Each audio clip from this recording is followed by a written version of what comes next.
كما صليت على إبراهيم وعلى آل إبراهيم إنك حميد مجيد.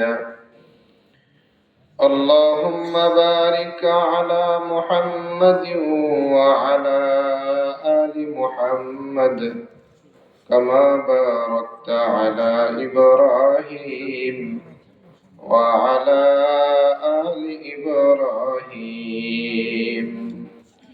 إنك حميد مجيد.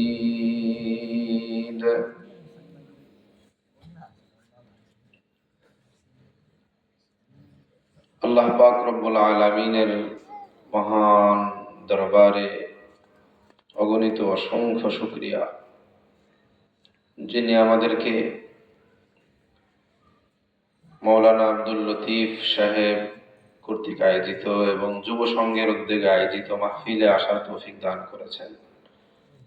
আল্লাহ পাক রব্বুল আলামিন দ্বীনের কিছু কথা সমবেত হয়ে শ্রবণ করার তৌফিক দান করেছেন। এজন্য দিল থেকে শুকরিয়া আদায় করি আলহামদুলিল্লাহ। সম্মানিত হাজিরিন, আমি আপনাদের সামনে একটি ছোট্ট সূরা তিলাওয়াত করেছি, সূরাতুল আসর। সূরাটার নাম কি? সূরাতুল আসর। ছোট্ট একটা সূরা, কোরআনুল কারীমের মধ্যে ছোট্ট সূরাগুলোর মধ্যে একটা সূরা। এই ছোট্ট সূরার মধ্যে আল্লাহ পাক রব্বুল আলামিন রেখে দিয়েছেন সমুদ্র। চামচের মধ্যে যেমন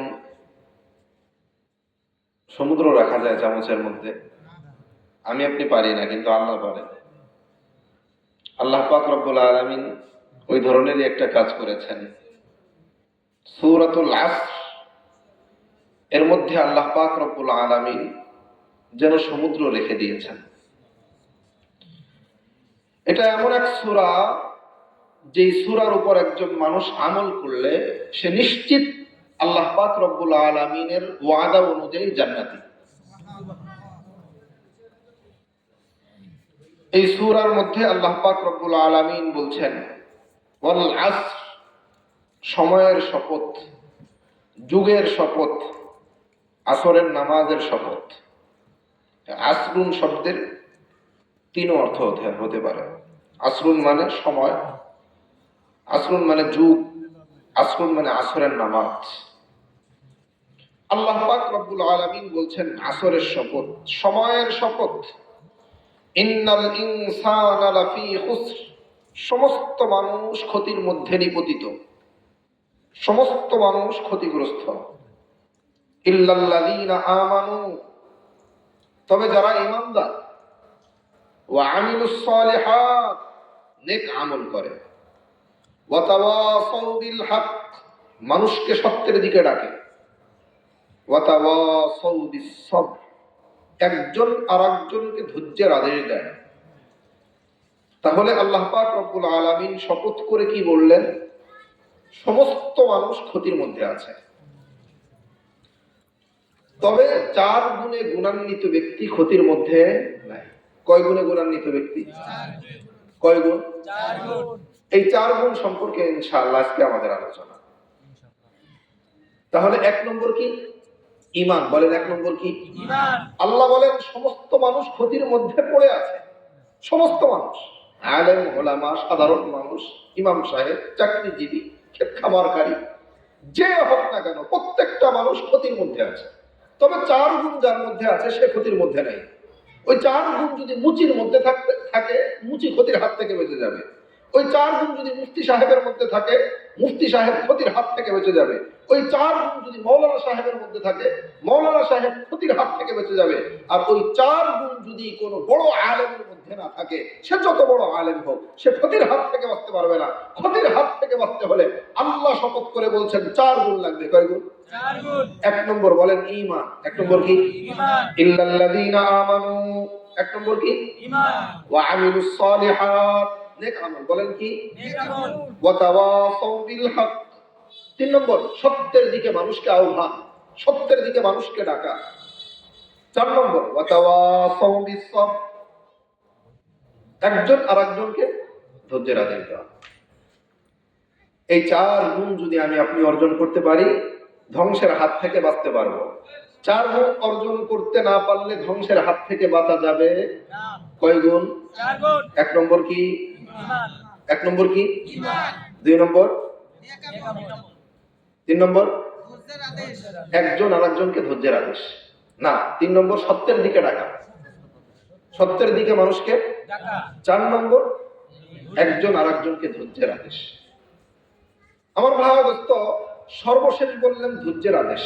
কেন? যে ঈমানের উপর থাকবে, যে আমলের উপর থাকবে, নেক আমল করবে, নামাজ পড়বে, রোজা রাখবে, হজ করবে, যাকাত দিবে, সুদ থেকে বেঁচে থাকবে, ঘুষ থেকে বেঁচে থাকবে, ঘুষের বিরুদ্ধে দাঁড়াবে, যে মানুষকে সত্যের দিকে ডাকবে, সুদ থেকে বাঁচার জন্য ডাকবে, সমাজকে সংস্কারের জন্য চেষ্টা করবে, তার উপর জুলুম আসবে। তার উপর কি আসবে? জুলুম। এজন্য 4 নম্বরে আল্লাহ পাক রব্বুল আলামিন বলেছেন একজন আরেকজনকে ধৈর্যের আদেশ দিবে। কিসের আদেশ? ধৈর্যের আদেশ। ধৈর্য তখনই লাগবে যখন জুলুম আসবে, ধৈর্য তখন লাগবে যখন কষ্ট আসবে। এই 4 গুণে গুণান্বিত ব্যক্তি ধ্বংসের হাত থেকে বেঁচে যাবে। তাহলে 1 নম্বর কি? ঈমান। কি? ঈমান। 2 নম্বর? নেক আমল। সবাই বলেন। নেক আমল। 3 নম্বর? সত্যের দিকে মানুষকে ডাকা। 3 নম্বর কি? 4 নম্বর? আমি আপনাদের এখানে আরেকবার এসেছিলাম, আমি আরো 2 বছর আগে সম্ভবত। আমি তখন এইভাবেই বলেছিলাম, আমার ভাই দোস্ত, এই যে ওয়াজ মাহফিল এখানে হলো আপনার 2 ঘন্টা 3 ঘন্টার মাদ্রাসা। মাগরিবের পর থেকে ওয়াজ চলতেছে না? একজন আসরের পর থেকে একজন বক্তা এখানে বয়ান করবে। মনে করেন আমি আরো আপনার 45 মিনিট বয়ান করব, 45 মিনিট প্রায় ঘন্টাখানি, আরো ঘন্টাখানি বয়ান করব, 55 মিনিট। তো এই যে সময় মোটামুটি 1-1.5 ঘন্টা এক একজন বক্তা বয়ান করবেন। প্রত্যেক বক্তাকে আপনি কিছু সময়ের জন্য মনে করবেন আমার উস্তাদ, শিক্ষক। কিছু সময়ের জন্য আপনাদের বয়সে আমি অনেক ছোট, কিন্তু যেহেতু দ্বীনের কথা বলার জন্য এখানে বসেছি, আল্লাহ পাক রব্বুল আলামিন যতটুকু তৌফিক দিবেন ততটুকু বলার চেষ্টা করব। আপনাদের মনে করতে হবে আমি বাড়িতে যেন কিছু নিয়ে যাইতে পারি। এখন আপনাকে যদি জিজ্ঞাসা করি আমার সাথে বলতে হবে, ঠিক আছে ইনশাআল্লাহ? তাহলে 1 ঘন্টার মাদ্রাসা, এটা 1 ঘন্টার কি আপনার মাদ্রাসা, আর 1 ঘন্টার জন্য আপনি আমার ছাত্র, আমি আপনার শিক্ষক। কিছু সময়ের জন্য মনে করে রাখতে হবে। তাহলে জিজ্ঞাসা করলে বলবেন তো ইনশাআল্লাহ? তাহলে কয় গুণ ধ্বংসের হাত থেকে বাঁচার জন্য? কয় গুণ? 4 গুণ। 1 নম্বর কি? ঈমান। 2 নম্বর? নেক আমল। 2 নম্বর কি? নেক আমল। নেক আমল। 3 নম্বর কি? সত্যের দিকে মানুষকে ডাকা। 4 নম্বর? ধৈর্যের আদেশ দেওয়া, একজন আরেকজনকে ধৈর্যের আদেশ দেওয়া। প্রত্যেকটা সম্পর্কে একটু করে আলোচনা করে সামনের দিকে যাব। 1 নম্বর ঈমান। ঈমান কাকে বলে? আল ঈমান, ঈমান কাকে বলে? আত-তাসদীকু বিমা জাআ বিহি নবী সাল্লাল্লাহু আলাইহি ওয়াসাল্লাম। নবী আল্লাহর পক্ষ থেকে যা কিছু নিয়ে এসেছেন প্রত্যেকটা বিষয়কে মেনে নেওয়ার নাম ঈমান। নবী কি এমনি এমনি আসছেন দুনিয়ার মধ্যে, না কিছু নিয়ে আসছেন? খালি হাতে এসেছেন না কিছু নিয়ে আসছেন? নবী সাল্লাল্লাহু আলাইহি ওয়াসাল্লামের বয়স যখন 40, আল্লাহ পাক রব্বুল আলামিন তখন নবীর উপর ওহী মারফতে কুরআনুল কারীমের আয়াত নাযিল শুরু করেন, ইকরা বিসমি রাব্বিকাল্লাযী খালাকের মাধ্যমে। 63 বছর জিন্দেগি পর্যন্ত নবী মুহাম্মদুর রাসূলুল্লাহ সাল্লাল্লাহু আলাইহি ওয়াসাল্লামের উপরে পূর্ণ কুরআন নাযিল হয়েছে। এই পূর্ণ কুরআন নাযিলে বিশ্বাসীর নাম হলো মুমিন। এই পূর্ণ কুরআনকে যে বিশ্বাস করে, কোরআন হাদিস, এক কথায় কোরআন হাদিস বিশ্বাসের নাম ঈমান। এক কথায় কি? সহজে আপনারা যেটা বুঝবেন, কোরআন হাদিস বিশ্বাস করার নাম ঈমান। কোরআনের মধ্যে যা আছে আমি বিশ্বাস করি, হাদিসের মধ্যে যা আছে আমি বিশ্বাস করি। আর আগে বলেছিলাম আত-তাসদীকু বিমা জাআ বিহি নবী সাল্লাল্লাহু আলাইহি ওয়াসাল্লাম। নবী আল্লাহর পক্ষ থেকে যা কিছু নিয়ে এসেছেন প্রত্যেকটা বিষয়কে ওইভাবে মেনে নেওয়া যেইভাবে নবী বলেছেন। না নিজের মতো করা, নিজের মতো করে মানতে হবে, না নবী যেইভাবে নিয়ে এসেছেন ওইভাবে মানতে হবে। নবী সাল্লাল্লাহু আলাইহি ওয়াসাল্লাম সূরাতুল ফাতিহা থেকে নিয়ে নাস পর্যন্ত আমাদের জন্য নিয়ে এসেছেন, মুক্তির জন্য নিয়ে এসেছেন। সূরা ফাতিহা থেকে নিয়ে নাস পর্যন্ত পুরা কুরআন আমাদের মসজিদের জন্য মুক্তির বাণী, সমাজের জন্য মুক্তির বাণী, রাষ্ট্রের জন্য মুক্তির বাণী, আন্তর্জাতিক জীবনের জন্য মুক্তির বাণী, এই বিশ্বাস আপনার অন্তরের মধ্যে থাকতে হবে।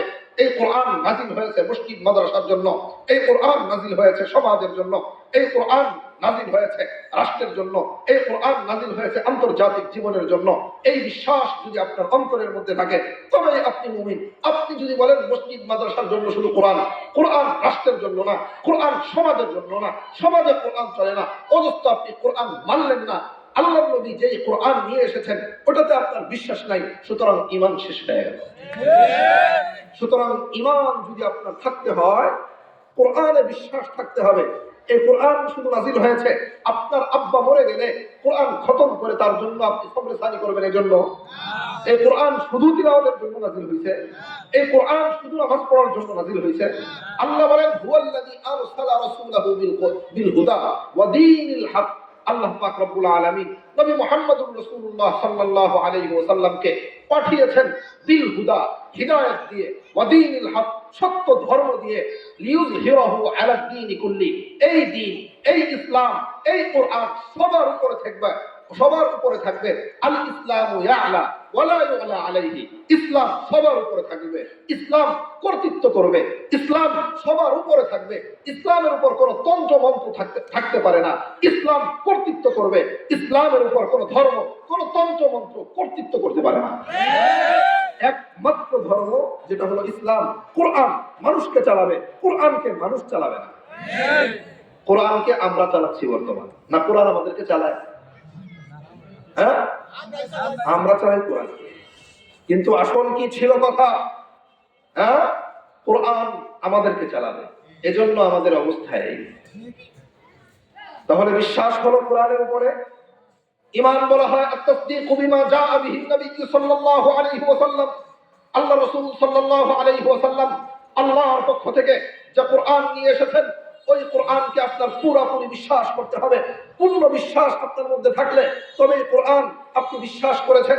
আল্লাহ বলেন আফাতুমিনুনা বিবাদিল কিতাব ওয়া তাকফুরুনা বিবাদ, কোরআনের কিছু মানো, কিছু ছেড়ে দাও, তোমরা কিছু অস্বীকার করো। ফামা জাযাউ মান ইয়াফআলু যালিকা মিনকুম ইল্লা খিজয়ুন ফিল হায়াতিদ দুনিয়া, যে ব্যক্তি কোরআনের কিছু মানে, কিছু ছেড়ে দেয়, কিছু মানে, কিছু অস্বীকার করে, ফামা জাযাউ মান ইয়াফআলু যালিকা মিনকুম ইল্লা খিজয়ুন ফিল হায়াতিদ দুনিয়া, তাদের উপর লাঞ্ছনা, অপদস্থি, অপমান চাপায়া দেওয়া হবে। কি চাপায়া দেওয়া হবে? অপমান, লাঞ্ছনা চাপায়া দেওয়া হবে। আজকে সারা দুনিয়ায় আমরা কয়শো কোটি মুসলিম? হ্যাঁ, 200 কোটি মুসলিম। সারা দুনিয়ার মধ্যে 200 কোটি মুসলিম, তারপর আমরা লাঞ্ছিত, অপদস্থ, অপমানিত কেন? মূল কারণ আমার ভাই অদস্ত, আল্লাহ রাসূল সাল্লাল্লাহু আলাইহি ওয়াসাল্লাম একবার বললেন, ইউশিকুল উমামু আন তাদাআ আলাইকুম, অচিরেই সমস্ত কুফফাররা তোমাদেরকে ধ্বংস করার জন্য, সমস্ত কাফেররা তোমাদেরকে ধ্বংস করার জন্য এক জায়গায় একত্রিত হবে, তোমাদেরকে ধ্বংস করার জন্য, মুসলিম জাতিকে ধ্বংস করার জন্য। কিভাবে ধ্বংস করার জন্য ডাকবে? কামা তাদা আল আকালাতু ইলা তাসআতিহা, যেমনি ভাবে খাদকরা একজন আরেকজনকে ডাকতে থাকে, আসো খাই, ঠিক তেমনি ভাবে সমস্ত কুফফাররা এক জায়গায় একত্রিত হয়ে বলবে, আসো মুসলমানদেরকে হত্যা করি, মুসলমানদেরকে কচুকাটা করি, মুসলমানদেরকে লাঞ্ছিত করি, মুসলমানদেরকে অপদস্থ করি। এমন এক জামানা আসবে সমস্ত কাফেররা মিলে তোমাদেরকে হত্যার চেষ্টা করবে। সাহাবা বললেন, একজন সাহাবা বললেন, অমিন কিল্লাতিন নাহনু ইয়াউমাইদিন ইয়া রাসূলুল্লাহ, ওই দিন কি আমরা সংখ্যায় কম থাকবো? নবী মুহাম্মদুর রাসূলুল্লাহ বললেন, বাল আনতুম ইয়াউমাইদিন কাসীর, সেদিন তোমাদের সংখ্যা হবে অনেক, ওয়ালাকিন্নাকুম গুসাউন কাগুসাইস সাইল, কিন্তু তোমরা হবে সমুদ্রে ভাসমান খড়কুটার ন্যায়, ড্রেন দিয়ে পাটখড়ি, ময়লা, আবর্জনা যেমনি ভাবে ভেসে চলে যায়, ঠিক তেমনি ভাবে তোমরা মুসলিম, তোমাদের অবস্থা ওই সময় হবে সমুদ্রে ভাসমান খড়কুটার ন্যায়। ওয়ালা ইয়াকযিফান্নাল্লাহু ফি কুলুবিকুমুল ওয়াহান, তোমাদের অন্তরের মধ্যে আল্লাহ পাক রব্বুল আলামিন ওয়াহান ছড়ে দিবেন। ওয়ালা ইয়ানজিআন্নাল্লাহু মিন সুদুরি আদুবিকুমুল মাহাবা, এবং আল্লাহ পাক রব্বুল আলামিন তোমাদের শত্রুদের অন্তরের মধ্যে তোমাদের প্রতি যে ভয় দিয়েছেন, ওই ভয় থাকবে না। রোম পারস্য যেমনি ভাবে তোমাদেরকে ভয় করে, এমন জামানা আসবে রোম পারস্য তোমাদেরকে ভয় করবে না, ইটালি তোমাদেরকে ভয় করবে না। আজকে আমরা পশ্চিমাদেরকে ভয় করি, পশ্চিমা আমাদেরকে ভয় করে না। আল্লাহ রাসূল বলে গেছেন 1450 বছর আগে এমন এক জামানা আসবে মুসলিমরা কাফেরদেরকে ভয় করবে। আমার ভাই দোস্ত, তাদের অন্তর থেকে আপনার ভয় উঠায় নিয়ে যাওয়া হয়েছে। ওয়ালা ইয়ানজিআন্নাল্লাহু মিন সুদুরি আদুবিকুমুল মাহাবা। ও দোস্ত, এমন একটা সময় ছিল যখন ওমর ফারুক রাদিয়াল্লাহু তাআলা আনহুর কথা শুনে রোম পারস্যের বাদশারা পর্যন্ত থরথর করে কাঁপতো, তারা কাঁপতে থাকতো। আমার ভাই দোস্ত, এখন কি আমাদেরকে দেখে কুফফাররা ভয় পায়? নবী বলেন নবী মুহাম্মদুর রাসূলুল্লাহ সাল্লাল্লাহু আলাইহি ওয়াসাল্লাম বলেন, তোমাদের শত্রুদের অন্তর থেকে তোমাদের প্রতি ভয় উঠায় নেওয়া হবে। শত্রুরা ভয় পাবে না। এখন শত্রুরা আমাদেরকে ভয় পায়। এটার মূল কারণ কি? নবী মুহাম্মদুর রাসূলুল্লাহ সাল্লাল্লাহু আলাইহি ওয়াসাল্লাম বলেন, ওয়ালা ইয়াকযিফান্নাল্লাহু ফী কুলুবিকুমুল ওয়াহান। তোমাদের অন্তরের মধ্যে আল্লাহ পাক রব্বুল আলামিন ওয়াহান ছুড়ে দিবেন। ওয়াহান। এক সাহাবী জিজ্ঞাসা করলেন, ইয়া রাসূলুল্লাহ, ওমাল ওয়াহান? ওয়াহান কি জিনিস? নবী বললেন, হুব্বুদ দুনিয়া। ভালো করে মনে রাখবেন দোস্ত, হুব্বুদ দুনিয়া, এক নম্বর দুনিয়ার ভালোবাসা। ওয়া কারাহিয়াতুল মাউত, দুই নম্বর মৃত্যুকে অপছন্দ করা। মৃত্যুকে, দুনিয়াকে আমরা ভালোবাসি। দুনিয়া আমার সবচাইতে বেশি প্রিয়। দুনিয়া আমার কাছে সবচাইতে বেশি প্রিয়। এমন না, এর বিপরীত। দুনিয়া বেশি প্রিয় না আমাদের কাছে? হ্যাঁ, দুনিয়ার জন্য সব কিছু করতে পারি, আখিরাতের জন্য কোনো কিছু করতে পারি না। আমাদের ঈমান হলো এমন ঈমান, যেই ঈমান ফজরের সালাতে উপস্থিত করে না। আমাদের ঈমান হলো এমন ঈমান, যেই ঈমান আমাদেরকে সত্যের প্রতি সংগ্রাম করায় না। আমাদের ঈমান এমন ঈমান, যেই ঈমান চুরি থেকে বাঁচায় না। আমাদের ঈমান এমন ঈমান, যেই ঈমান পর্দা করা আল্লাহর বিধান এটা করায় না।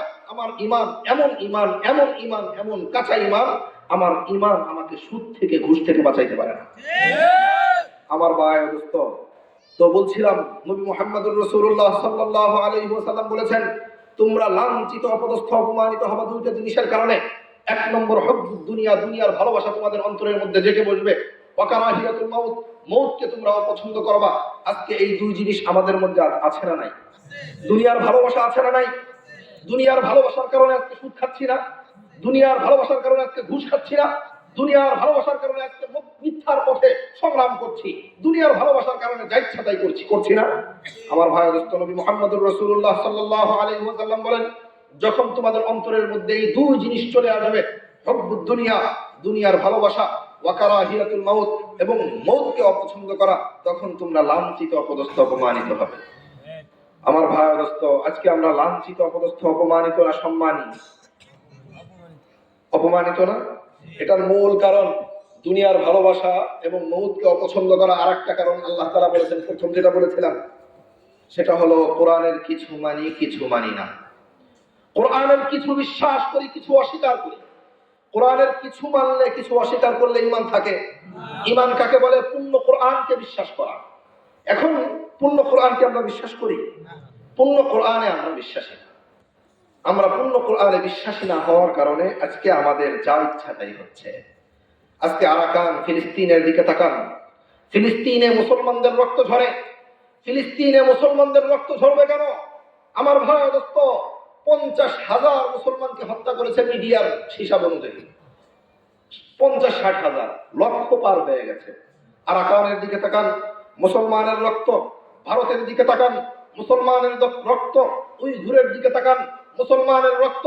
যেদিকে তাকাবেন সেদিকে মুসলমানের রক্ত। অদস্ত মুসলমানদের অবস্থা এমন ছিল না। মুসলমানরা ছিল বীরের জাতি। ওমর ফারুক রাদিয়াল্লাহু তাআলা আনহু যখন ওই মদিনার মধ্যে বসে হুঙ্কার মারতেন, তখন রোম পারস্যের বাদশারা পর্যন্ত থরথর করে কাঁপতো। ও দোস্ত, ওমরের ঈমান যদি আবার আমরা ধারণ করতে পারি, ইনশাআল্লাহ ওই রোম পারস্য আবার থরথর করে কাঁপবে ইনশাআল্লাহ। আমার ভাই দোস্ত, আজকে সেই ঈমানি জোশ নাই। সাহাবায়ে কেরামের কথা আমরা বলি, সাহাবায়ে কেরামের যে ঈমানি শক্তি ছিল, সাহাবায়ে কেরামের যে ঈমানি মনোবল ছিল, ওই ঈমান আমাদের নাই। আফগানিস্তানের মুসলমানদের যে ঈমানি মনোবল আছে, ওটা আমাদের মধ্যে নাই। আজকে আমাদের বাংলাদেশের কিছু সুশীল বলে মোল্লাদের দৌড় হলো মসজিদ পর্যন্ত। আমার ভাই দোস্ত, এগুলো শিখিয়েছে ওই পশ্চিমারা কারা শিখাইছে? পশ্চিমারা আমাদের সাথে যুদ্ধ করে দুই ভাবে, একটা হলো অস্ত্র দিয়া, আর একটা হলো আদর্শ দিয়া। কয় ভাবে যুদ্ধ করে বলেন? দুই ভাবে, অস্ত্র দিয়া, আদর্শ দিয়া। অস্ত্র দিয়া যুদ্ধ করে মাত্র 20 ভাগ, শতকরা 20 ভাগ অস্ত্র দিয়ে যুদ্ধ করে। উইঘুর, ফিলিস্তিন, আরাকান, কাশ্মীর, আফগান মুসলমানদের রক্তে রঞ্জিত আপনি দেখছেন, সবগুলো হলো মাত্র 20%। কয় পার্সেন্ট? আর 80% যুদ্ধ করে আদর্শের মাধ্যমে। কিসের মাধ্যমে? আদর্শের মাধ্যমে। ওই আদর্শের মধ্যে একটা আদর্শ আমি সামনে বলবো, এটা নিয়ে আলোচনা করবো ইনশাআল্লাহ। ওই আদর্শের মধ্যে একটা আদর্শ এটা বুঝাইছে আমাদের বাংলাদেশের জনগণকে, পশ্চিমারা এই ট্যাবলেট খাওয়াইছে, মুল্লাদের দল হলো মসজিদ পর্যন্ত। ও শয়তানের দল, মুল্লাদের দল যদি মসজিদ পর্যন্ত হয়, তাহলে তালেবানরা কিভাবে শাসন করতেছে? আফগানিস্তান এই বাংলাদেশের 10 ডবল। ওই বাংলাদেশের ওই আফগানিস্তান শাসন করতেছে কারা? মুল্লারা শাসন করতেছে। তাহলে মুল্লাদের দৌড় যদি মসজিদ পর্যন্ত হয়, তাহলে তারা কিভাবে শাসন করতেছে? শুধু শাসন করতেছে, শুধু শাসন করতেছে পশ্চিমার মতো দুর্ধর্ষ বাহিনী, পশ্চিমাদের মতো বাহিনীগুলো আপনার ন্যাটো বাহিনী, 54টা রাষ্ট্রের দুর্ধর্ষ বাহিনী। কয় রাষ্ট্রের? 54টা রাষ্ট্রের দুর্ধর্ষ বাহিনী এক জায়গায় একত্রিত হয়েছে। তারা মিলে যুদ্ধ করেছে আফগানিস্তানের বিরুদ্ধে। নাকে খত দিয়ে চলে গেছে। কোন জায়গায় খত দিয়ে গেছে? কিসের বলে? ইমানের বলে। ওই দোস্ত, ওই ইমান যদি আমাদের মধ্যে থাকে, তালেবানদের মধ্যে ইমান, তালেবানের মতো ইমান যদি আমাদের মধ্যে থাকে, আমার ভাই দোস্ত, সাহাবায়ে কেরাম রাদিয়াল্লাহু আনহুমগণের মতো ইমান যদি আমার আপনার মধ্যে থাকে, মুল্লা ওমর রাহমাতুল্লাহি আলাইহি ইমানের মতো ইমান যদি আমার মধ্যে থাকে, আমার ভাই দোস্ত, যদি থাকতো, আজকে এই বাংলাদেশের মধ্যে মাথা গজানো কিছু নাস্তিক এইভাবে মাথা গজায় উঠতে পারত না। আজকে আমাদের ইমানের বল নেই। আমার সামনে আল্লাহকে গালি দেয়,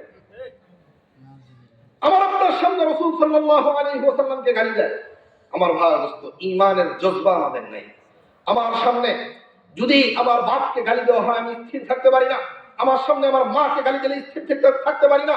ও দোস্ত, আমি যদি আসল উম্মতে মুহাম্মদী হইতাম, তাহলে মুহাম্মদুর রাসূলুল্লাহ সাল্লাল্লাহু আলাইহি ওয়াসাল্লামকে গালি দিলে আমার রক্তের ধমনী নেচে উঠতো, আমি তাকে হত্যা করার আগ পর্যন্ত স্থির হতে পারতাম না। নবীকে গালি দেয় আবার দুনিয়ার মধ্যে বেঁচে থাকে। যারা নবীকে গালি দেয়, ভালো করে মনে রাখবেন, নবীকে যারা গালি দেয় তারা দুনিয়ার মধ্যে বেঁচে থাকার অধিকার রাখে না। আল্লাহকে যারা গালি দেয় তারা দুনিয়ার মধ্যে বেঁচে থাকার অধিকার রাখে না। লতিফ সরকার সে গান বানাইছে, কুল আউযু বিরাব্বিন নাস, মালিকিন নাস, ইলাহিন নাস, আল্লাহ নাচে সবাই নাচে। কত বড় দুর্ধর্ষ শয়তান! চিন্তা করেন, আল্লাহকে নিয়ে বাজে বাজে কথা বলে, আল্লাহকে নিয়ে গালিগালাজ করে। আবার এর পক্ষে কিছু সুশীল বাংলাদেশে আছে না নাই? আছে না নাই? আছে না? চিন্তা করেন কি পরিমাণ মাথা পচে গেছে, কি পরিমাণ মাথা পচে গেছে। আজকে যদি শেখ মুজিবর ওই যে খান্নাস থাকা অবস্থায়, ফেরাউন, লেডি ফেরাউন থাকা অবস্থায়, আমার ভাই দোস্ত, কেউ যদি শেখ মুজিবুর রহমানকে গালি দিত, তার ফাঁসি হইতো না কি হইতো? শেখ মুজিবুর রহমানের গালি দিলে ফাঁসি হয়। হ্যাঁ, ডক্টর ইউনুস এর পিছনে যায় যদি একটা লাঠি মারেন আপনি, আমি তারে অপমান করতেছি না, বুঝার জন্য বলতেছি, তার পিছনে গিয়ে যদি আপনি একটা লাঠি মারেন, আপনার পাও থাকবে? পাও ভেঙে যাবে না? আপনি যদি ডক্টর ইউনুসকে আপনি বলেন যে এর মুখ কোথায় আর আপনার পিছন কোথায় আমার জানা নাই, আপনারা কেউ আস্থা থুবে? আপনি যদি খালেদা জিয়াকে বলেন এর মুখ কোথায় আর পিছন কোথায় আমি জানি না, মুখ আর পিছন সমান, বিএনপির যারা আছে আপনাকে থুবে? ডক্টর শফিকুর রহমানের ব্যাপারে যদি এটা বলেন, তাহলে জামাত ইসলামরা থুবে আপনাকে? তাহলে তোমার নিতার দাম বেশি না আমার আল্লাহর দাম বেশি? আল্লাহকে গালি দেয় আর দুনিয়ার মধ্যে হেঁটে বেড়ায়। তোমরা কিসের রাষ্ট্র পরিচালনা করো? ও দোস্ত, আল্লাহর জমিনে থাকবে, আল্লাহর খাবে, আল্লাহর পড়বে, আল্লাহকে গালি দিবে, এই অধিকার আল্লাহ কি দিছে? এই অধিকার কারো আছে? আমার ভাই দোস্ত, তো আমাদের এই জমিন এমন জমিন, তাহলে আপনি বলবেন আল্লাহ বিচার করে না কেন? আর রহমান আল্লামাল কোরআন, আল্লাহ রহমান দুনিয়ার জন্য। ওই শয়তানকেও খাওয়ায়, লতিফ সরকারকেও খাওয়ায়, মৌলানা আব্দুল লতিফ সাহেবকেও খাওয়ায়, আবার বড় বড় মানুষকেও খাওয়ায়, শয়তানকেও খাওয়ায়, ভালো মানুষকেও খাওয়ায়, কৃষককেও খাওয়ায়, সবাইকে খাওয়ায়। আল্লাহ পাক রব্বুল আলামিন দুনিয়ার জন্য রহমান, আল্লাহ পাক রব্বুল আলামিন আখিরাতে হবে রহিম। রহিম এমন দয়ালু করে, যেই রহিম, সে যেই দয়ালু শুধুমাত্র ঈমানদারদের উপর দয়া করে। কিয়ামতের ময়দানে আল্লাহ হবেন রহিম, দুনিয়ার মধ্যে রহমান, দয়ালু, কাফেরকেও খাওয়ান, সবাইকে খাওয়ান। ওই আব্দুল লতিফ, আপনার ওই লতিফ সরকার শয়তানকেও খাওয়ায়, আবার মৌলানা আব্দুল লতিফ সাহেব, আলেম সাহেব, উনাকেও খাওয়ায়, ভালোকেও খাওয়ায়, মন্দকেও খাওয়ায়। কিন্তু কিয়ামতের ময়দানে ওই শয়তানকে খাওয়াবে? এটাকে খাওয়াবে? খাওয়াবে কি খাওয়াবে? বাটাম। ওই যে বলেছেন বাটাম। আমার ভাই অবস্থ, এজন্য আমার ঈমান ঠিক থাকতে হবে। কি ঠিক থাকতে হবে? এক নম্বর কি বলছিলাম? ঈমান। ঈমান কেমন ঈমান লাগবে? শিরক মুক্ত ঈমান, কুফর মুক্ত ঈমান। বলেন কি মুক্ত ঈমান? শিরক মুক্ত, কুফর মুক্ত। শিরক থাকা যাবে না ঈমানের মধ্যে। ঈমানের মধ্যে শিরক থাকলে এই ঈমানের কোনো দাম নাই। ঈমানের মধ্যে কুফর থাকলে এই ঈমানের কোনো দাম নাই। মনে থাকবে? তাহলে কেমন ঈমান থাকতে হবে? বলেন একটু সবাই, শিরক মুক্ত। বলেন আমার সাথে, শিরক মুক্ত, কুফর মুক্ত। শিরক মুক্ত, কুফর মুক্ত। তাহলে ঈমানের মধ্যে শিরক থাকা যাবে না। বলেন ঈমানের মধ্যে শিরক থাকা যাবে না। সবাই বলবেন ঈমানের মধ্যে শিরক থাকা যাবে না। ঈমানের মধ্যে কুফর থাকা যাবে না। ঈমানের মধ্যে শিরক থাকা যাবে না। ঈমানের মধ্যে কি থাকা যাবে না? তাহলে কুফর কাকে বলে, শিরক কাকে বলে, এটা বলে সামনের দিকে যাচ্ছে। শিরক বলা হয় আল্লাহর গুণের মতো কারো গুণ আছে, অথবা আল্লাহর মতো কেউ আছে এটা বিশ্বাস করা। আল্লাহর গুণের মতো অথবা আল্লাহর মতো কেউ আছে বলে বিশ্বাস করাকে শিরক বলে। আল্লাহর মতো কেউ আছে? বল হে নবী আপনি বলেন ওয়াল্লাহু আহাদ, তিনি আল্লাহ এক। আল্লাহুস সামাদ, তিনি অমুখাপেক্ষী। লাম ইয়ালিদ, তিনি কাউকে জন্ম দেননি। ওয়ালাম ইউলাদ, তিনি কারো থেকে জন্মগ্রহণ করেনি। ওয়ালাম ইয়াকুল লাহু কুফুয়ান আহাদ, তার মতো কেউ নাই। এটা হলো আল্লাহ পাক রব্বুল আলামিনের একত্ববাদ। সুতরাং আল্লাহ একজন না একাধিক? ইহুদি খ্রিস্টান ওরা বলে আল্লাহ একাধিক। ওরা বলে ঈসা, মারিয়াম আল্লাহ, তিন মিলে তিন খোদা। আমার ভাই দোস্ত, আল্লাহ বলেন ইনতাহু খায়রাল লাকুম, ও শয়তানের দল, তোরা তিন খোদা থেকে বিরত থাক। তিন খোদা বলিস না, খায়রাল লাকুম, ইয়াকুন খায়রাল লাকুম, তোদের জন্য ভালো হবে। সুতরাং তিন খোদা না এক খোদা? এবার আসেন আল্লাহর গুণের মতো কারো গুণ আছে? সন্তান দেওয়ার মালিক কে? সন্তান না দেওয়ার মালিক কে? আব্দুল কাদের জিলানী রাহমাতুল্লাহি আলাইহি সন্তান দিতে পারেন? আপনার সন্তান হয় না 12 বছর পর্যন্ত, একজন পরামর্শ দিল আব্দুল কাদের জিলানীর কাছে গিয়ে বলো বাবা একটা সন্তান দেন। আমার ভাই দত্ত, সন্তান দেবার মালিক কে? সন্তান দেবার মালিক কে? আপনি আব্দুল কাদের জিলানীকে সন্তান দাতা মনে করে তার কাছে বললেন বাবা একটা সন্তান দেন, আপনার ঈমান আছে না নাই? কেন? কারণ হলো সন্তান দেবার মালিক আল্লাহ, সন্তান দেওয়ার অধিকার আল্লাহ রাখেন, সন্তান দেওয়ার শক্তি আছে আল্লাহ। আপনি মনে করলেন এই শক্তি আব্দুল কাদের জিলানীরও আছে। আব্দুল কাদের জিলানী আল্লাহর বান্দা, আব্দুল কাদের জিলানী আল্লাহর বান্দাকে আল্লাহর সাথে শরীক করলেন। আর এই শরীক করা অবস্থায় ঈমান আল্লাহর কাছে গ্রহণযোগ্য না। বুঝাইতে পারছি? সন্তান দেবার মালিক কে? তাহলে আল্লাহ বলেন ইয়াহাবু লিমান ইয়াশাউ ইনাথা, আল্লাহ যাকে চান পুত্র সন্তান দেন। ইয়াহাবু লিমান ইয়াশাউ ইনাথা ওয়া ইয়াহাবু লিমান ইয়াশাউ ইনাথা, আল্লাহ যাকে চান কন্যা সন্তান দেন, যাকে চান পুত্র সন্তান দেন। ওয়া ইয়াজআলু মান ইয়াশাউ আকিমা, যাকে চান আল্লাহ বন্ধা রাখেন, সন্তানই দেন না। তাহলে সন্তান দেওয়া না দেওয়া, সন্তান পুত্র সন্তান হয়, সন্তান নারী সন্তান হয়, এগুলো কার ক্ষমতায়? আল্লাহ বলছেন আমি দেই। আপনি মনে করলেন খাজা বাবা দেয়, আপনি বললেন আব্দুল কাদের জিলানী দেয়, আপনি মনে করলেন দুধবাজারের খতিব সাহেব দেয়। এটা কি বিশ্বাস? শিরকি বিশ্বাস। কি বিশ্বাস? কোন মানুষ সন্তান দিতে পারে? সন্তান দাতা একমাত্র কে? উপকার ক্ষতি একমাত্র কে করতে পারেন? সিজদা দেওয়া যায় একমাত্র কার সামনে? আল্লাহ ছাড়া কারো সামনে সিজদা দেওয়া যায় না। আল্লাহ ছাড়া কারো সামনে সিজদা দেওয়ার কোনো অধিকার নাই। কিছু শয়তান আছে, শয়তান দুই ধরনের, আপনারা জানেন নাকি? শয়তান কয় ধরনের? একটা হলো মানুষ শয়তান আর একটা হলো জিন শয়তান। আল্লাহ বলেছেন, আপনি বলবেন হুজুর আপনি বানায় বলেন নাকি? মিনাল জিন্নাতি ওয়ান নাস আল্লাযী ওয়াসবিসু ফি সুদুরিন নাস, যে শয়তানগুলো মানুষের অন্তরের মধ্যে কুপ্রবঞ্চনা দেয় দুই ধরনের। মিনাল জিন্নাতি ওয়ান নাস, কিছু জিন আর কিছু মানুষ। মানুষ শয়তানের শক্তি বেশি জিন শয়তানের চাইতে। কোনদিন কেউ দেখেছেন বাড়ি থেকে ফজরের নামাজ পড়তে আসছিলেন, শয়তান আপনাকে আছাড় মেরে ফেলে দিয়েছে, আপনাকে মসজিদে আসতে দেয় নাই, মসজিদ থেকে টেনে বের করে দিছে? কোনদিন হয়েছে এটা দেখছেন? কিন্তু মানুষ শয়তান মসজিদের মধ্যে ঢুকতে দেয় নাই, এই ধরনের নজির আছে না নাই? মানুষকে মসজিদ থেকে বের করে দিয়েছে এমন দৃষ্টান্ত বাংলার বুকে আছে না নাই? তাহলে কোন শয়তান কোনদিন কাউকে মসজিদ থেকে বার করতে পারে নাই। মানুষ শয়তান মানুষকে মসজিদ থেকে বের করেছে। সুতরাং মানুষ শয়তানের শক্তি বেশি না জিন শয়তানের শক্তি বেশি? মানুষ শয়তানের শক্তি বেশি। এই মানুষ শয়তান কি করে জানেন? মানুষ শয়তান গুলো দলিল বানায় যে সিজদা করা যাবে। মানুষ শয়তান কি বানায়? দলিল বানায়। কি বানাইছে? যে আল্লাহ বলছিল ইবলিসকে উসজুদু লি আদম, ও ইবলিস ফেরেশতারা সিজদা কর, ফাসাজাদু ইল্লা ইবলিস, সবাই সিজদা করেছিল, ইবলিস সিজদা করে নাই। ইবলিস সিজদা না করার কারণে ইবলিস হয়েছে। এজন্য আমরা যদি পীর বাবাকে সিজদা না করি আমরাও ইবলিস হয়ে যাব। বিশাল দলিল না? আমার ভাই দোস্ত, আদম আলাইহিস সালামকে সিজদা করতে বলছিলেন অবশ্যই, কিন্তু ওইটা কোন জগতে? ঊর্ধ্ব জগতে। কোন জগতে বলেন? ওইটা কোন জগতে? আমরা আদম আলাইহিস সালামের উম্মত না নবী মুহাম্মদুর রাসূলুল্লাহর উম্মত? আদম আলাইহিস সালামের ধর্মের মধ্যে ওই জায়গায় সিজদার অনুমতি ছিল, আল্লাহ পাক রব্বুল আলামিন অনুমতি দিয়েছিলেন, কিন্তু আমাদের এই সময় সিজদার অনুমতি নাই।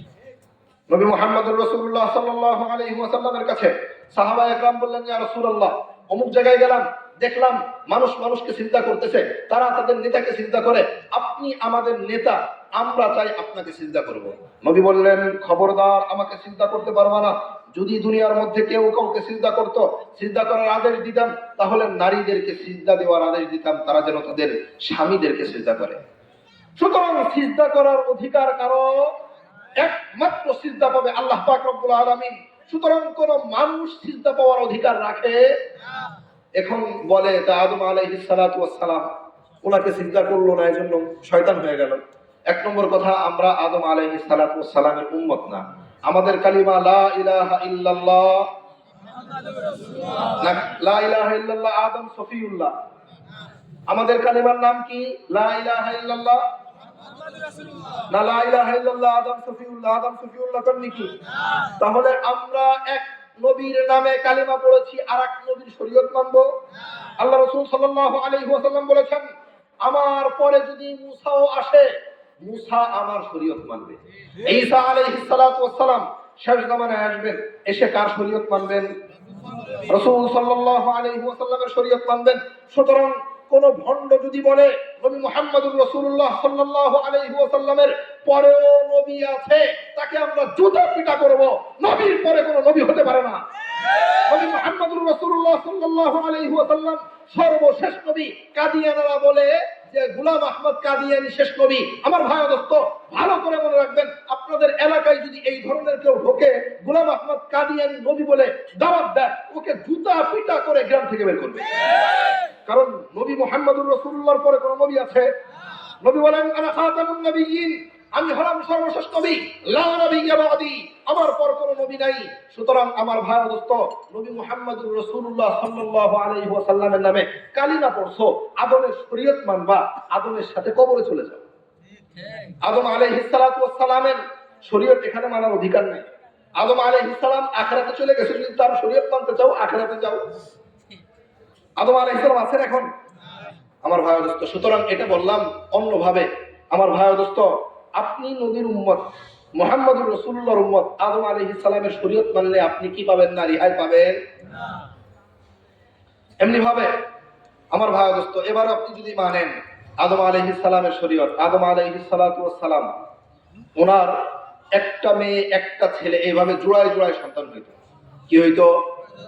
জোড়ায় জোড়ায় সন্তান হইতো। ওই সময় বিবাহ হইতো কিভাবে? ভাই বোন। এখন ভাই বোন দিয়ে দাও। ওই সময় তো জায়েজ ছিল, ভাই বোন বিবাহ দাও, জায়েজ আছে। কেউ ভাই বোন বিবাহ দিলে মানবে? কেউ গ্রাম থেকে বের করে দিবে না। সুতরাং আদম আলাইহিস সালামের শরীয়তের একটা মানবা, একটা বাদ দিবা কেন? সুতরাং এই সমস্ত হলো মানুষ শয়তান। কি শয়তান? মানুষ শয়তান জিন শয়তানের চাইতে বেশি মারাত্মক। এজন্য আমার ভাই দোস্ত, সিজদা একমাত্র কাকে দেওয়া যায়? সিজদা একমাত্র কাকে দেওয়া যায়? লা তাসজুদু লিশ-শামসি ওয়ালা লিল কমার, চন্দ্রকে সিজদা করবে না, গাছকে সিজদা করবে না। উসজুদু লিল্লাহিল্লাযী খালাকাহুন্না ইন কুনতুম ইয়াহু তা'বুদুন, একমাত্র ওই সত্তাকে সৃষ্টি করবা যিনি ওই সত্তাকে চিন্তা করবা যিনি আসমান সৃষ্টি করেছেন, জমিন সৃষ্টি করেছেন, চন্দ্র সূর্য সৃষ্টি করেছেন। আমরা একমাত্র তারই সামনে চিন্তা করব, অন্য কারো সামনে চিন্তা করি না। আমার ভাই দোস্ত, সুতরাং একমাত্র কার সামনে চিন্তা করব? আল্লাহ ছাড়া অন্য কারোর সামনে আমরা চিন্তা করব? আল্লাহ ছাড়া কেউ চিন্তার উপযুক্ত? সুতরাং শিরিক মুক্ত ঈমান লাগবে। কি মুক্ত ঈমান লাগবে? শিরিক দুই ধরনের, একটা হলো আধুনিক শিরিক আর একটা হলো জাহিলি শিরিক। একটা কি আধুনিক শিরিক আর একটা কি মূর্তি। দুই ধরনের। মূর্তি কয় ধরনের? শিরিকও দুই ধরনের, মূর্তিও দুই ধরনের। মূর্তি, একটা মূর্তি দেখা যায় আর এক মূর্তি দেখা যায় না। এক মূর্তি দেখা যায় আর এক মূর্তি দেখা যায়। কোন মূর্তি? সরস্বতী, দুর্গা, কালী, এগুলো দেখা যায় না। আমার ভাই দোস্ত, সরস্বতী, দুর্গা, কালীর সামনে মাথা মতো করলে ঈমান থাকে না। সরস্বতী, দুর্গা, কালীর পূজা করবেন, কেউ আছেন এখানে? যদি 1 লক্ষ টাকা দিয়ে আপনাকে বলে আব্দুল করিম তোমাকে 1 লক্ষ টাকা দিব, সরস্বতী, দুর্গা, কালীর সামনে মাথা মতো করবেন? কেন? কারণ আপনারা জানেন সরস্বতী, দুর্গা, কালী এগুলো মূর্তি। এই মূর্তির সামনে মাথা মতো করলে ঈমান থাকে না। আমার ভাই দোস্ত, এই মূর্তি দেখা যায়, আরো কিছু মূর্তি আছে সেই মূর্তি দেখা যায় না। সেই মূর্তি সরস্বতী, দুর্গা, কালীর সামনে মাথা মতো করলে ঈমান চলে যায় না। অদৃশ্যমান মূর্তি, যেই মূর্তি দেখা যায় না, ওইটার সামনেও মাথা মতো করলে ঈমান চলে যায়। ওই মূর্তি কি বলতে পারবেন কেউ? আমার ভাই দোস্ত, ভালো করে মনে রাখবেন, অন্তরে লিখে রাখবেন, যেই মূর্তি দেখা যায় না ওই মূর্তি হলো আল্লাহ ও তার রসুলের বিরুদ্ধের প্রত্যেকটা আইন এক একটা মূর্তি। কোরআন হাদিসের বিরুদ্ধে যত আইন আছে এক একটা মূর্তি। চোরের হাত কাটতে হয়, এটার বিরুদ্ধে যে আইন আছে ওইটা একটা মূর্তি। মাদক সেবন করলে 80 বেত্রাঘাত, এর বিপরীতে যে আইন আছে ওইটা একটা মূর্তি। ওটা একটা কি মূর্তি। একটু বিস্তারিত বলি, জিনা করলে, কেউ যদি জিনা করে তাহলে তার শাস্তি কি? ইসলামী শাস্তি হলো, যদি অবিবাহিত পুরুষ অবিবাহিতা নারী জিনার মধ্যে লিপ্ত হয় তাহলে তার শাস্তি হলো 100 বেত্রাঘাত। কত? 100 বেত্রাঘাত। কত বেত্রাঘাত? 100 বেত্রাঘাত। সবার সামনে না গোপনে? তাদের শাস্তি বিশাল এক জনগোষ্ঠী দেখবে। যদি অমুকের মেয়ে অমুক জিনার মধ্যে লিপ্ত হয়েছে, বিশাল মাঠের মধ্যে উপস্থিত করা হবে, অমুকের মেয়ে অমুক জিনার মধ্যে লিপ্ত হয়েছে, এজন্য 100 বেত্রাঘাত সবাই দেখবে, লাইভ হবে, সাংবাদিকরা প্রচার করবে।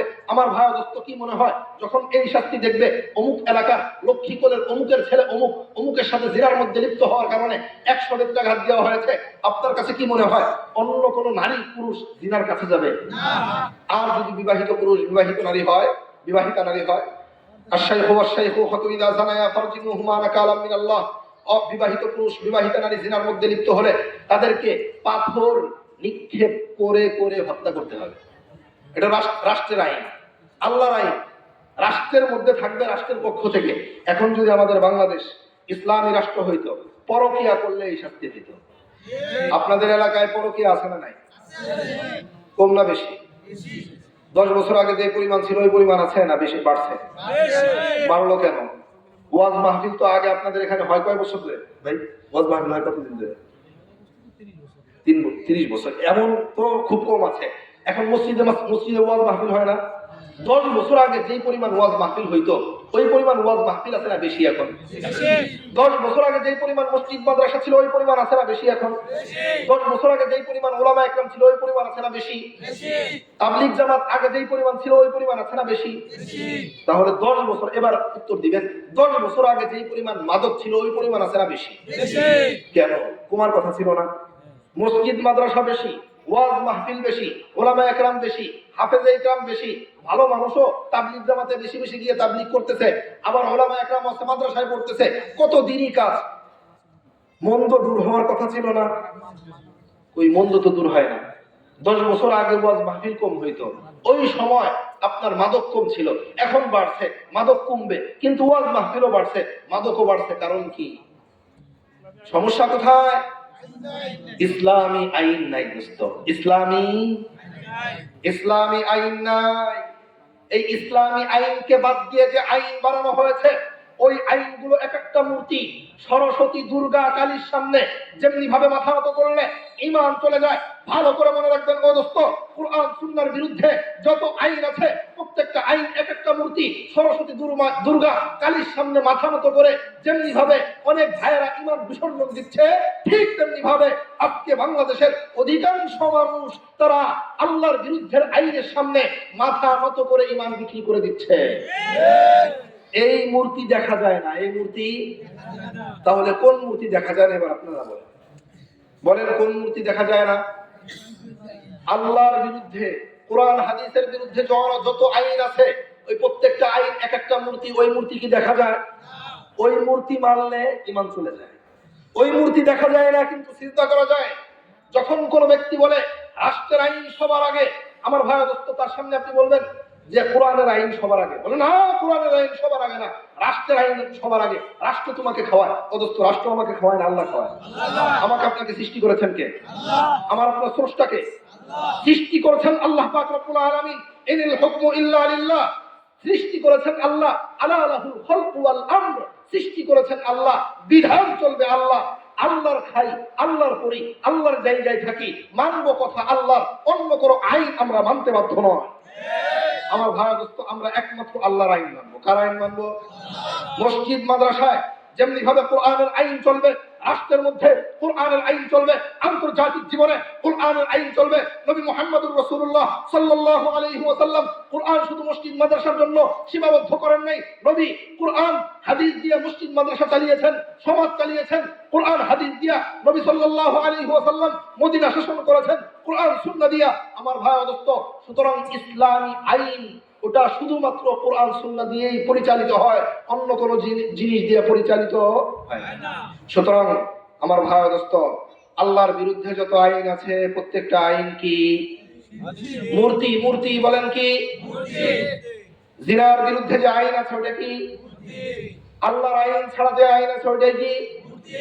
সরস্বতী দুর্গা কালীর সামনে মাথা নত করলে ইমান যায়, আল্লাহর বিরুদ্ধের আইনের সামনে মাথা নত করলে ইমান থাকে না, চলে যায়। মনে থাকবে তো ইনশাআল্লাহ? তাহলে শিরিক কয় প্রকার? একটা হলো আধুনিক শিরিক, আর একটা হলো জাহিলি শিরিক।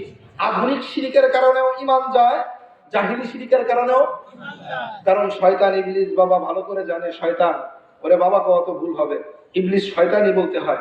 ইবলিস শয়তান ভালো করে জানে, ওকে যদি আমাদেরকে যদি বলে ইবলিস এসে যে সরস্বতী দুর্গা কুলা আর এই যে কালী আছে এগুলোর সামনে মাথা নত কর, করবেন আপনারা কেউ?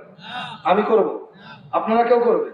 সাধারণ একজন মানুষকে যদি বলা হয়, মনে করেন যারা কবর পূজা করে ওদেরকেও যদি বলেন যে সরস্বতী দুর্গা কালীর সামনে মাথা নত কর, করবে? হ্যাঁ, ওরা কিন্তু করবে না।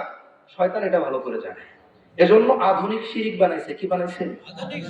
আপনি বুঝবেন না, আপনার বর্তমানে আপনার অজান্তে ইমান চলে যাবে। এজন্য দোস্ত, ইমান রক্ষা করতে হলে শিরিক থেকে বাঁচতে হবে। কিসের থেকে বাঁচতে হবে? বাঁচবেন তো ইনশাআল্লাহ? সবাই বাঁচবেন তো ইনশাআল্লাহ? শিরিক থেকে বাঁচবেন তো ইনশাআল্লাহ? আল্লাহ পাক সকলকে তৌফিক দান করেন। 2 নম্বর, কুফর থেকে বাঁচতে হবে। কি থেকে? কারণ কেমন ইমান লাগবে? শিরিক মুক্ত ইমান, কুফর মুক্ত ইমান। শিরিক মুক্ত ইমান। কুফর কাকে বলে? আল্লাহর কোন বিধানকে অস্বীকার করাকে কুফর বলে। বলেন, আল্লাহর কোন বিধানকে, সবাই বলেন, আল্লাহর কোন বিধানকে অস্বীকার করাকে কুফর বলে। আল্লাহর কোন বিধানকে অস্বীকার করাকে কি বলে? কুফরের মাধ্যমে ইমান চলে যায়।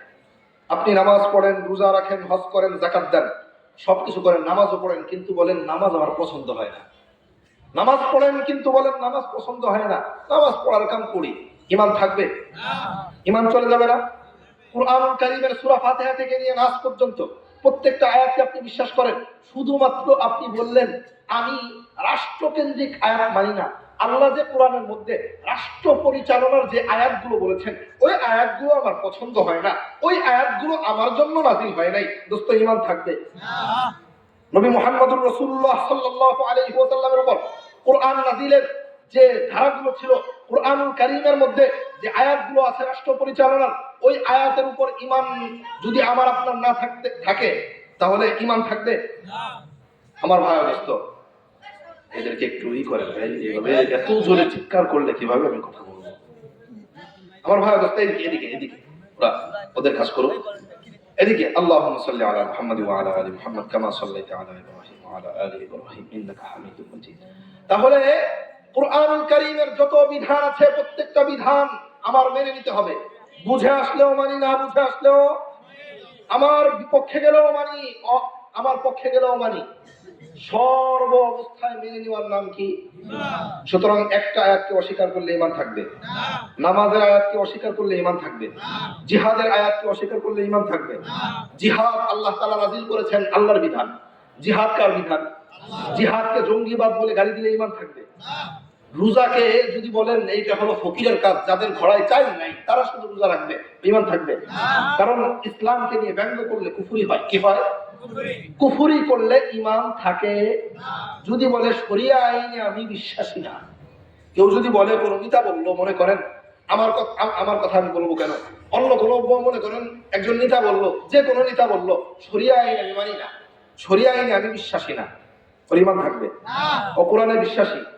আত-তাসদীকু বিমা জাআ বিহি নবী সাল্লাল্লাহু আলাইহি ওয়াসাল্লাম, নবী মুহাম্মদুর রাসূলুল্লাহ সাল্লাল্লাহু আলাইহি ওয়াসাল্লাম পূর্ণ কোরআন নিয়ে এসেছেন, শরীয়ত নিয়ে এসেছেন। সুতরাং কেউ যদি বলে আমি শরিয়া আইনে বিশ্বাসী না, সে যে হোক না কেন দোস্ত, ও সাথে সাথে মুরতাদ হয়ে গেছে, ওটা ঈমান নাই। আমার ভাই দোস্ত, শরিয়া আইনে একমাত্র বিশ্বাস করে ওই ব্যক্তি যে মুসলিম। মুসলিম হবা, বলবা আমি মুসলিম, আর বলবো শরিয়া আইনে আমি বিশ্বাসী না, ঈমান থাকবে না চলে যাবে? কারণ নবী যে শরীয়ত নিয়ে এসেছেন ওই শরীয়তে তুমি বিশ্বাসী না, আব্রাহাম লিঙ্কনের শরীয়তে তুমি বিশ্বাসী। সুতরাং তুমি আব্রাহাম লিঙ্কনের উম্মত, নবীর উম্মত না। তুমি আল্লাহর বান্দা না, তুমি আব্রাহাম লিঙ্কনের বান্দা। আমার ভাই দোস্ত, সুতরাং আল্লাহর বান্দা হইতে হইলে লা ইলাহা ইল্লাল্লাহ যেমন মসজিদে মানি, লা ইলাহা ইল্লাল্লাহ সমাজেও মানতে হবে, লা ইলাহা ইল্লাল্লাহ রাষ্ট্রের মধ্যে মানতে হবে, লা ইলাহা ইল্লাল্লাহ আন্তর্জাতিক জীবনের মধ্যে মানতে হবে, লা ইলাহা ইল্লাল্লাহ সব জায়গায় যদি মানো তবে তুমি মুমিন, অন্যথায় মুমিন হতে পারবা। লা ইলাহা ইল্লাল্লাহ মুহাম্মাদুর, লা ইলাহা ইল্লাল্লাহ প্রতিষ্ঠা করব কার তরিকায়? রাসূলের তরিকায়। রাসূলের তরিকায় লা ইলাহা ইল্লাল্লাহ যদি প্রতিষ্ঠা করি, ইনশাআল্লাহ ইনশাআল্লাহ এই বাংলার জমিনে আবার ওই সোনালী যুগ, সাহাবায়ে কেরামের যুগ ফিরে আসবে, যেই যুগ দেখে মানুষ অনেক আনন্দিত হবে, মানুষের অন্তরের মধ্যে আনন্দ ঢুকে যাবে, মানুষ শান্তিতে বসবাস করবে, কারো ঘরের মধ্যে চুরি থাকবে না, রাজধানী থাকবে না, রাষ্ট্র থেকে চুরি উঠে যাবে, বাটপারি উঠে যাবে, ছিটারি উঠে যাবে, এই আপনার বিভিন্ন জায়গায় যে হত্যার ঘটনা এটা কমে যাবে। আমার ভাই দোস্ত, আজকে যদি বাংলার জমিনের মধ্যে কিসাসের বিধান থাকতো, কাউকে হত্যা করলে হত্যা, হত্যার বিনিময়ে হত্যা, আজকে এই উসমান হাদিকে নিহত হতে হতো না। কিসাস আছে, আল্লাহ বলেছেন ওয়ালাকুম ফিল কিসাসি হায়াতুন, কিসাসের মধ্যে তোমাদের জীবন রয়েছে। একজনকে যদি হত্যা করে দাও হত্যার বদলে, তাহলে এটার মধ্যে জীবন আছে। মানে একজন আর একজনকে যদি হত্যা করে, তাকেও যদি সবার সামনে উপস্থিত করে হত্যা করে দেওয়া হয়, আমার ভাই দোস্ত, কেউ কাউকে হত্যা করার সাহস করবে? এই কিসাসের বিধানের মধ্যে আল্লাহ পাক রব্বুল আলামিন রহমত রেখেছেন, এই কিসাসের বিধানের মধ্যে আল্লাহ পাক রব্বুল আলামিন রেখেছেন বরকত। এই কারণে যেই জায়গায় এই কিসাসের বিধান আছে সেখানে হত্যা নাই। আফগানিস্তানে প্রত্যেকটা ঘরে ঘরে অস্ত্র আছে, প্রত্যেকটা মানুষ নামাজ পড়ে, সামনে আপনার বিশাল বিশাল রাইফেল নিয়ে নামাজ পড়ে। কেউ কাউকে হত্যা করে দেখছেন? কিসের ভয়ে? হ্যাঁ, আল্লাহর ভয় তো আছে, সাথে ওরা জানে যদি কাউকে অন্যায় ভাবে হত্যা করে আমাকেও হত্যা করে দেওয়া হবে। কিছুদিন আগে 13 জনকে একজন হত্যা করেছে, ওই পরিবারের ছোট একজন বাচ্চা, 13 বছর 14 বছর বয়সী, 50,000 মানুষের সামনে রাষ্ট্রের পক্ষ থেকে তাকে গুলি করে হত্যা করা হয়েছে, সবাই দেখছে। আপনার কাছে কি মনে হয় যখন একজন টাকাওয়ালা হত্যা করে পার পেয়ে যায়, ও দোস্ত, তখন হত্যাকারীর সংখ্যা বাড়ে না কমে? মানুষ মনে করে আজকে 1 কোটি টাকা আমার হলে হত্যাকারী আমি হব, সমস্যা কি? হত্যাকারী আমি হব, সমস্যা কি? এজন্য আমার ভাই দোস্ত, ইসলামের একটা বিধান মানলেই, ইসলামের একটা বিধান অস্বীকার করলেই কাফের হয়ে যায়। একটা বিধান মানলেই হয় না, সমস্ত বিধান মানতে হয়। সুতরাং কেমন ঈমান লাগবে? শিরিক মুক্ত ঈমান, কুফর মুক্ত। যদি বলেন শরিয়া আইনে আমি বিশ্বাসী না, ঈমান থাকবে না চলে যাবে? কোন নেতা বললে, আমি বললে, মসজিদের ইমাম বললে, সাধারণ মেকর বললে, মুচি বললে, মুফতি সাহেব বললে, যেই বলুক তার ঈমান চলে যাবে। 2 নম্বর, নেক আমল লাগবে। ঈমান আছে, নেক আমল নাই, আপনি বাঁচতে পারবেন? ঈমান আছে, নেক আমল নাই, নামাজ পড়েন না, রোজা রাখেন না, হজ করেন না, যাকাত দেন না, হবে? সবচেয়ে বড় নেক আমল হলো ঈমানের পরে নামাজ, ঈমানের পরে